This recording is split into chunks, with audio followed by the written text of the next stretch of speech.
So साथीहरु हजुरहरुलाई चाहिँ म चाहिँ आज चाहिँ हैन कसरी चाहिँ आफ्नो राउटरको चाहिँ पासवर्ड चेन्ज गर्ने भन्ने बारेमा चाहिँ आज सिकाउन जाँदैछु। सो साथीहरु यो भिडियो अन्तर्गत चाहिँ हजुरलाई चाहिँ हैन यदि हजुरलाई चाहिँ आफ्नो वाइफाईको राउटरको चाहिँ पासवर्ड चेन्ज गर्ने मन छ र सबै धेरै जनाले चाहिँ हैन हजुरको चाहिँ पासवर्ड युज गरेको छ र हजुरलाई चाहिँ पासवर्ड चेन्ज गर्ने मन छ भने सो साथीहरु यो भिडियो चाहिँ हजुरलाई चाहिँ एकदमै इम्पोर्टेन्ट हुनेछ। सो साथीहरु त्यसैले चाहिँ यो भिडियोलाई चाहिँ सुरुदेखि अन्तसम्म चाहिँ राम्रोसँग हेर्दिनु होला, कुनै पनि स्टेप नछोड्नु होला। यदि छुटाउनु भयो भने चाहिँ हजुरहरुलाई चाहिँ नि आफ्नो राउटरको पासवर्ड चेन्ज गर्न एकदमै गाह्रो हुनेछ। सो साथीहरु त्यसैले चाहिँ यो भिडियोलाई चाहिँ सुरुदेखि अन्तिमसम्म राम्रोसँग हेर्दिनु होला। र साथीहरु यो भिडियोमा यदि नयाँ हुनुहुन्छ भने प्लिज यो च्यानललाई चाहिँ सब्स्क्राइब गरिदिनु होला र साइडको बेल आइकनमा क्लिक गरिदिनु होला। साथै आगामी दिनहरुमा यस्तै टेक्निकल सम्बन्धी चाहिँ हैन ज्ञानहरु चाहिँ हजुर भिडियो अपलोड गर्न भन्दा अगाडि सर्वप्रथम हजुरहरुले चाहिँ मेरो भिडियोलाई चाहिँ हेर्न सक्नुहुनेछ। सो साथीहरु यदि यो भिडियो मन पर्छ भने प्लिज लाइकको बटन चाहिँ क्लिक गरिदिनु होला।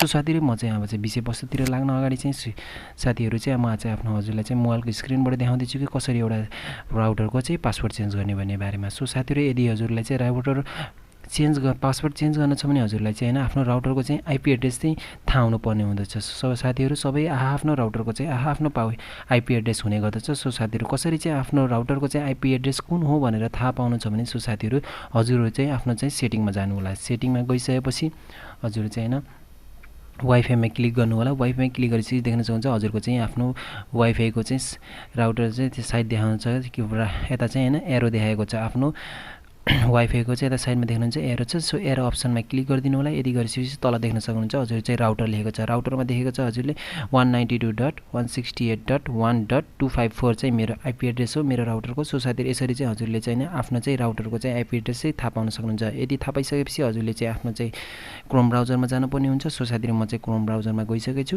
क्रोम ब्राउजरमा गइसकेपछि हजुरले चाहिँ यहाँ माथि देख्न सक्नुहुन्छ यहाँ चाहिँ हजुरको चाहिँ आईपी एड्रेस हान्नुपर्ने हुन्छ। सो साथीहरु मैले चाहिँ आफ्नो आईपी एड्रेस हानिसकेको छु। यति गरेपछि देख्न सक्नुहुन्छ साथीहरु यहाँ चाहिँ युजर नेम एन्ड पासवर्ड मागेको छ। सो युजर नेम र पासवर्डमा चाहिँ हजुरलाई चाहिँ यदि चाहिँ आफ्नो राउटरको चाहिँ हैन आफ्नो युजर नेम र पासवर्ड हुने गर्दछ हैन। त्यस्तै साथीहरु मेरो चाहिँ नोकिया राउटर हो। नोकिया राउटरमा चाहिँ आफ्नै तरिकाले चाहिँ मेरो चाहिँ आईपी एड्रेस हुने गर्दछ। सो साथीहरु यस्तै यो झमेलामा चाहिँ हजुर फस्न भन्दा चाहिँ हैन हजुरले चाहिँ आफ्नो राउटरमा गएर चाहिँ हैन देख्न सक्नुहुन्छ। म सो साथीहरु म चाहिँ आफ्नो राउटरको चाहिँ हैन पिक्चर देखाउन जाँदै छु।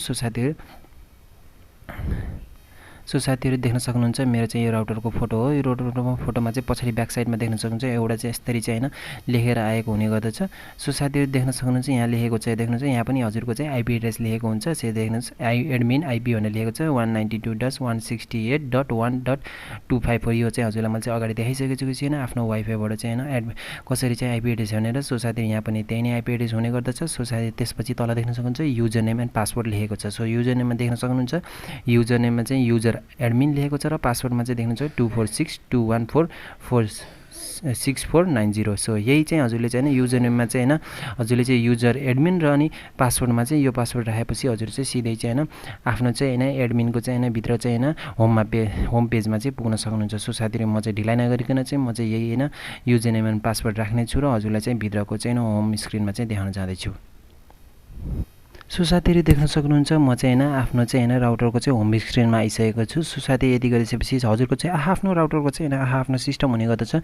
त्यसमा चाहिँ हजुरले चाहिँ हैन फर्स्ट अफ अल चाहिँ हजुरले नेटवर्कमा सर्च नेटवर्क खोज्नु होला हैन। नेटवर्क नभए पनि हजुरले चाहिँ हैन वान हैन स्ट्याटस भनेर लेखेको हुन्छ त्यस्तै हजुरले चाहिँ त्यो सर्च गर्नुपर्ने हुन्छ। सो मेरो चाहिँ हैन आफ्नो राउटरको हिसाबले चाहिँ म चाहिँ हैन आफ्नो चाहिँ नोकिया राउटरको चाहिँ हैन आफ्नो चाहिँ पासवर्ड चेन्ज गर्दै जाँदैछु। यदि नोकियाको राउटर हुनुहुन्छ भने हजुरको चाहिँ सेम यही प्रोसेस हुनेछ। यदि हजुरको चाहिँ आफ्नो अर्कै राउटर छ भने चाहिँ सो हजुर चाहिँ आफ्नो चाहिँ नेटवर्कमा चाहिँ हैन आफ्नो चाहिँ नेटवर्क सर्च गर्नु नेटवर्क हेर्नुपर्ने हुन्छ। सो नेटवर्कमा चाहिँ म चाहिँ क्लिक गर्नुपर्छ।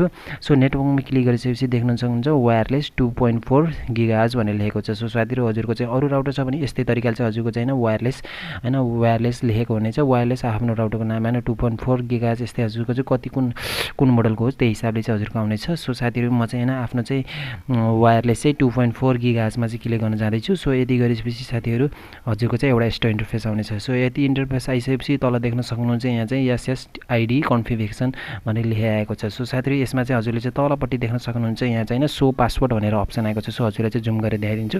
यहाँ देख्न सक्नुहुन्छ हैन डब्ल्युपीए की भनेर आएको छ। सो हजुरको चाहिँ डब्ल्युपीए की त्यहाँ देख्न सक्नुहुन्छ शो पासवर्ड। सो यसै गरेपछि त्यहाँ क्लिक गरिदिनु होला। हेर्न सक्नुहुन्छ हजुरको चाहिँ पुरानो पासवर्ड यही हो भने चाहिँ हजुरको चाहिँ कन्फर्म यही हुनेछ।